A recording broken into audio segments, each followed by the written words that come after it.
Welcome back to another video and welcome back to my YouTube channel. If this is your first time here, hi, my name is Onyeka and with me here is... Hi guys, I'm Somi. And Somi is also a YouTuber based in British Columbia, and today we're just here to talk about a very interesting topic. Is life better in Canada or in Nigeria? That's a very interesting topic. So the first point is the cost of living. At this point, I don't know which is better off, living in Nigeria or in Canada. Cost of living. I think at this point they're very comparable. Like, I just came back from Nigeria. Oh, we just came back from Nigeria. Yeah, like I kept shouting, yeah, what? Like everything is so expensive. Yeah, like people live in Nigeria now. Like I'm like, you guys are wealthy, really because wealthy. I don't know if I can survive if I live in Nigeria earning in Nigeria, naira, honestly. So it's really expensive now. Like my friend told me, because she was in Nigeria, like one of my other friends, she was in Nigeria for a long period of time, and she was like, these Nigeria people are the real abroad people in her own words, because like, Nigeria is expensive. Yeah. For someone to leave Canada and come to Nigeria and still complain about the cost of living, that's to tell you that Nigeria is expensive. So I'm going to give it to anyone earning in Nigeria. Like, you guys are the real OGs. Like, you guys are... I just feel Nigerians have this adaptability. I mean, they are very adaptable. No matter what you throw their way, they will stand strong and adapt. I'll just say it's equal. It's the same. Yeah. The cost of living abroad, cost of living in Nigeria is pretty much the same in my own opinion. What's the quality of both countries? I don't want to stand for against anyone per se. Yeah. But when it comes to standard, if you're looking for like really like good amenities, healthcare, like access to like healthcare, quality healthcare, and I think honestly there's a lot of quality healthcare in Nigeria if you have the money.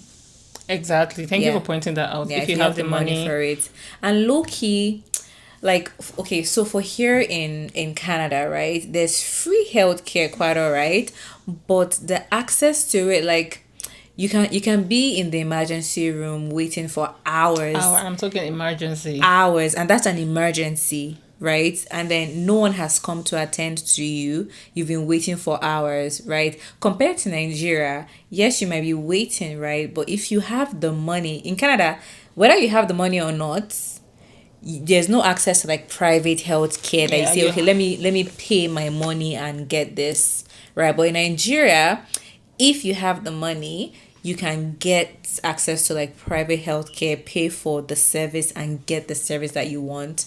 It's kind of like, I won't say it's a good thing, like just because. So what about other people that don't have money, right? Exactly. People that don't have money will not have access to that healthcare. Mm-hmm. But here, whether you have money or you don't have money, everyone is on the same level. You're not getting any preference because you're wealthy. Yeah, but the wait time sometimes is very ridiculous. It's ridiculous, honestly. I know people that are here with their kids, and I know someone that she was suspecting, or rather she's suspecting that her child has a particular sickness or disease wrong with him. So she had to like book a consultation, and the wait time is like two years. The wait time is 2 years. Consultation.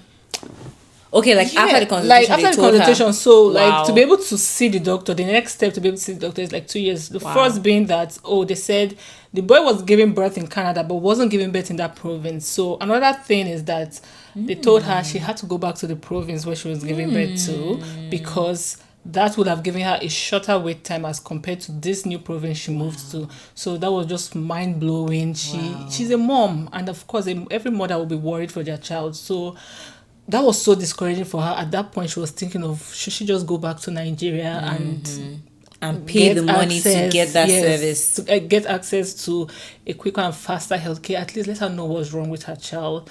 So that aspect of standard of living It depends. It depends. It depends on. I don't think anyone really wins per se. Yeah, but still talking about standard of living, talking about education. For me, when it comes to education, of course, Canada is very good. Can I talk? Really? Yeah. Okay.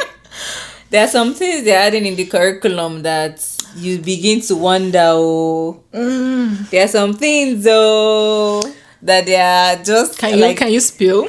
Give them more context. Like, like teaching kids, things about transitioning, into a different, maybe you don't believe you're supposed to be who you are. Maybe you believe that you're supposed to be somebody else. Some things that I have noticed and heard about, of course I don't have a kid, so I don't know the full context, but I've heard about this a lot, like deliberately teaching kids things that like maybe the parents might not necessarily want to expose their kids to at that point.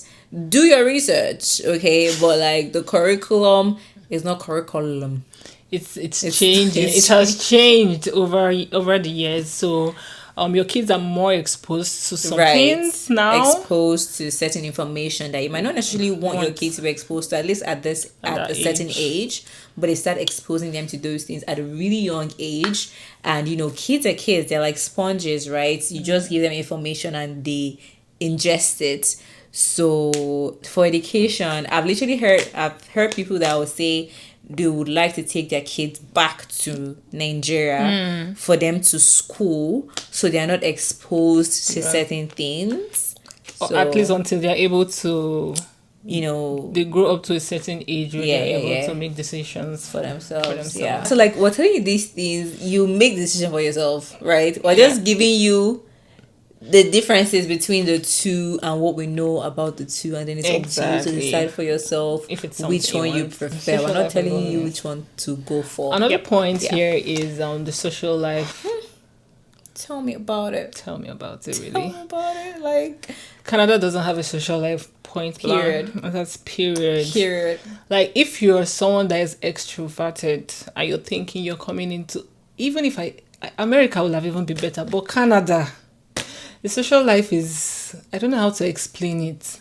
It's just something else. Maybe in UK, America, there are more Nigerians and way more. You can see like feel the culture. Yeah, you feel the culture more. But in Canada, it's just different. Like your social life tends to deteriorate whenever you just come into this country. So if you're someone that is quite extroverted, you might find it really difficult adjusting, and that's where you start feeling depressed or you're having anxiety. This is not what you're used to, because the life here is just work. If you're still schooling, school, home, recycle, and this recycle, I'm telling you, you can be recycling this thing for like 2 years, 3 years. What are you talking about? 2 years, 3 years, you're still 10 doing years. Same thing. You look back, 10 years have passed. You're still doing the same thing over and over again, and before you know it, you're like, you don't even know yourself anymore. You're like, I don't know who this person is. This is not the life I want. And that's why you say that most people, whenever they have the opportunity to go back to Nigeria and come back, it's like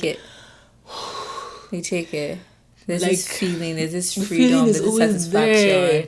Yeah. Like, I needed, this is what I really needed. My soul needed this. Yes. Yeah. So it's the social life here is nothing to write home about. Talking about the social life, even if you said there would have been at least a little social life throughout the year, it's mostly cold.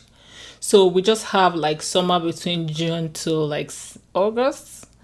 So you just have like 4 months of summer, and that's it. So during summer, you can see people outside trying to just enjoy, but after that, that's it. During the winter, goes back to it's cold. Shell. Everyone is just looking for how to go to work and just go home. So that can be quite depressing. Yeah. So the social life here is not great. For social life, Nigeria wins. There's no competition, no too much long talk. Oh, I'm talking about Nigeria wins with weddings, social life. Owambe's birthday. There's always something to look. Like there's no sleep here. Maybe by like 8, everywhere's already quiet. Nigeria, 12, 1, 2 a.m. We're outside. Food here. A lot of like food places and like business and all of that, they all shut down. Closed. In Nigeria, I was moving around at 1 a.m. I could see people selling stuff. Yeah, the nightlife is amazing. Now, talking about job opportunities, I love that one. I'm going to give it to Canada. Same. Because Canada is a place where a nobody can become somebody without knowing anybody. Unlike Nigeria, where this connection thing is a big deal. In Canada, of course, I think they still do that. Need to connect, you still need to connect because they are very big on referrals, but it's but not you can still make it. It's not as pronounced as it is in Nigeria. Yeah, and what I love about the job opportunities thing is that, like even from a young age, it's very common here to see like a 16-year-old, a 15-year-old working, like not like serious hard labor, like child abuse or anything, but like they're working maybe, at a fast food restaurant. They work for a couple hours a week. They're able to, have some money for themselves that they use for whatever they want to use. Back home, what do you mean? Working. I've not seen any teenager working anywhere. First of all, like, where is the job? Are you now going to enter the competition with people that are graduates that are looking for those same jobs that you're wanting to look for? So like I love that the teenagers have the opportunities to be able to work, just gain small petty experiences and small allowances for themselves. And then here obviously I would say a lot of job opportunities even for like grown-ups and people that have graduated. But obviously it's getting tougher now, to be fair, because there are just a lot more graduates. But I would say the opportunities are there. Back home, it's really hard. Like, you have to know someone that knows someone that knows someone to get into the workforce. Still touching on job opportunities as teenagers working, right?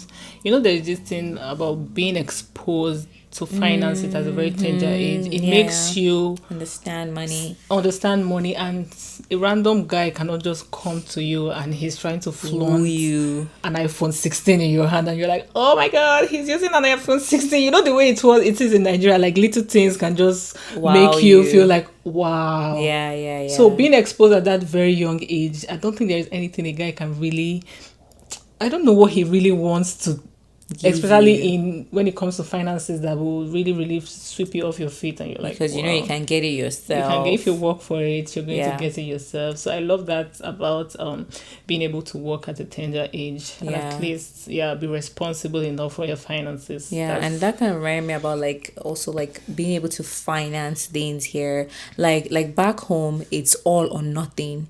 Right. Like if you want to buy a house, you're buying a house all down. Although now there are some companies that are coming up with a little bit, not all, and they have a time limit. It's not like here that you do 30 years. Like back home, you buy everything hands down, money for hand, back for ground. Abi? So like if you want to buy a car, you're buying. No one's giving you a car, and you're paying them instrumentally. It's very rare. You build a house from scratch with your own money. If you get a loan, okay, maybe you have a really good business and you can get a loan from the bank. But here, like, a lot of things are financed, and what that means is like you're paying a certain amount of money every month, and that can be for even ordinary iPhone that people are using. They're paying it off in 5 years. They're paying a certain amount of money, maybe $50, $60, some $100, depending on your plan, for up to 3 years. You pay that every month for iPhone that you're using. Then same for cars, same for houses. Like if you want, like, you can buy GLE, Benz, any car you want, you can go and pick it up. You're just paying for it instrumentally. So I guess that's both a good thing and a bad thing. Exactly. I wanted to say, you can have what you want, but at the same time, can you really afford it? And are you putting yourself in debt just because you just because for some people, they see it as, oh, I'm just paying $50 a month. I'm just paying this a month. I can just do that. But you're paying that like for the next 5 to 7 years, which is going to be more. And there's interest. Whenever you finance, you're paying interest, just so you know. Another point is the taxes, or the tax system in Canada. I don't know how to explain this tax system, but when something is pain. When you see your sweat and you're like, wait, what? I can remember the first time I came, like, when we came newly, and there was the first job we did, and they sent my, what they call that slip again? Paisley. Your pay slip, because they usually send Pay it stub. sometimes pay stub a day before payment or 2 days before payment, just to go through and see if there's any correction. So when I went through it, I now had to call the HR. I was like, I think there's something wrong with my signature, because I worked for this and I'm getting this. And she started explaining how the tax system here works and why they are deducting this amount of money. So she made me understand that the higher you earn, the higher you're being taxed, and everything.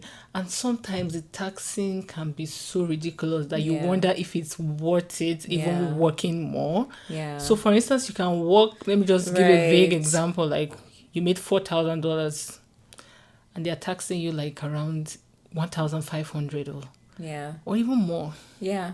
Out of that 4,000, you're not getting that full money. You're getting just a little over half of the money. And it's so painful, because for you to be able to work that amount of money, your body will feel it. Like, you will know that you actually worked. Yeah. Sometimes you pick up extra shifts and then you even earn less than you thought you would, because by the time they remove the taxes, you're like, so why did I even work this extra shift? Like, what was the point of this? So that's why it's really important to know the tax bracket and the best place to fall in your tax bracket, because you don't want to work hard, like you want to work smart instead. Because you get deducted. There's federal tax, there's provincial tax, then things like pension that they take, CPP, EI, employment insurance, like those things. Yes, it helps you at some point. If you ever lose your job, you apply for EI and you're getting money monthly. Like, I know someone that stayed 2 years on EI. How much is it? How much is the EI? But that's still, at least something is coming in, right? So it's something that you just never get used to it. You can't say you get used to it. By the time you see your pay, like, in fact, I think at this point, it doesn't pay me anymore because I don't look. No, for real. Like, there's no point. If you dwell on it, you will cry. No point, you look at look at your earnings. You're like, why is my net, like, why is the money that I'm getting this low? But see how much you made, though. But it is what it is. It helps us get the amenities that we have, the structure, the free healthcare, the free childcare, all of those things. At the end of the day, it's giving us those things, and honestly, we can't complain. But in Nigeria, they pay taxes, though. They do pay taxes. I think it's called pay as you earn or something like that. So, like, the company deducts it from the employee's paycheck. They do pay, but I don't think I don't think it's bad. It's not as bad as or it's not as high as what we pay here. So taxes is a thing that you need to prepare your mind for. The rent payments the rent system in Canada is very different from back home. So I don't even know what to say. The rent system, like in Nigeria, you pay once a year. And that, it depends. It might be beginning, middle, ending, whatever you and your landlord agrees on, or whenever you moved in, right? You pay once a year. In Canada, you paid every month. Every beginning of the month. There's no exception, right? No exception. When you look at the price, the amount you're paying for a year is the amount for a month here. Very correct. And that's a very huge burden. Chunk. Like, the way the rent is like, it once it leaves your account, you can see negotiation. Your account will feel it. Like, the drop hearing coins, like, back. You're like, how wish there was a system whereby you could, even if you want to pay for it, you can pay for a year if you want to, but can you afford it? How? Like, can you even afford to pay your rent for 1 year? I'm talking of thousands of dollars, which in my opinion is not even worth it, because you're not sure if you're going to be in that city or even advise anyone to. But the standard here is anytime you move into a house, you pay the first month and the last month. It's kind of like as a deposit in case you kind of damage anything in the house, and then they take from that deposit something like about that. the insurance. Once you move into houses, you have to pay home insurance. There's even car insurance. There are a lot more bills here yeah. that you have to pay. It's not an option. Yeah. Like you said, like car insurance. Some places you have to pay your home insurance, water bill, light bill, yeah, gas, things like that. And it's not something you can maneuver. Like, yeah, the car insurance here is a must. If you're caught without a car insurance, like you've committed a big crime. So it's something that you must pay, and it's still part of your monthly expenses. So I believe Nigeria is way better when it comes to all these kind of commitments, payments, when it comes to payments and all those things, because I know people pay insurance, but how many people really pay insurance in Nigeria? Yeah, not a lot of people pay insurance back home. Although, like, obviously there's the good aspect of it, which is like, for sure, if something happens to your car, the insurance you've been paying, will cover for it. In Nigeria, if your car is damaged, you're either getting a brand new one or going to repair it with your money. Yeah. So at the end of the day, you just have to, pick which one do you prefer. Access to fresh foods. Nigeria, please. Nigeria. When I went to Nigeria, like the first time I went to the market, I'm like, are you trying to tell me that I don't even have to be looking at the labels to know is this organic or not organic? Homegrown. Homegrown. You can still see the roots. You can still see the soil on the things. I miss that a lot. Yeah. Like whenever I enter the grocery store here, I'm looking for where they wrote organic section. Because their things are not really fresh here. It's mostly GMO. They mostly inject things. So many, like you can see carrots that is big as my hand. The first day I saw a carrot that was this big, I'm like, what kind of carrot is this? How did this carrot grow this big? And all that, and all those things are, to me, they are not fresh. And there's a lot more fresh produce in Nigeria. Back home. It's fresh. It's just so obvious. It's very obvious. When you're eating it, you can feel the freshness. Even the health benefits in the long run from organic products are way better than products that are not organic. So that's, to me, I would say Nigeria wins. Yeah, for that one. So I know a lot of people that would rather go to the African store to buy those mature chicken, or what they call that kind of chicken, because the chicken here, when you look at it, as if they have injected something inside the chicken. Do you even notice that the chickens, they usually have expiry dates? And like the first day I saw, there's expiry dates. The first day I saw their chicken always have best before. Like, why should a chicken or why should chicken be having chicken that you best catch before? So you're trying to tell me there's something you're not telling me. That this thing was, there are preservatives preserved in a way that, or grown in a way it shouldn't have been grown, and there's an expiry date. So for fresh food, organic foods, definitely Nigeria. It's a no-brainer. Another point is accessible beauty prep, or how will I put this down?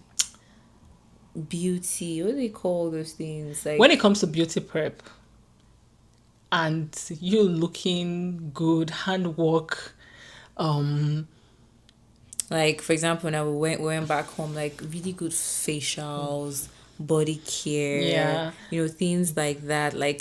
See, in fact, as a lady, all these aesthetics, nails, nails. Nigerian technicians and people that do work with their hands are so good.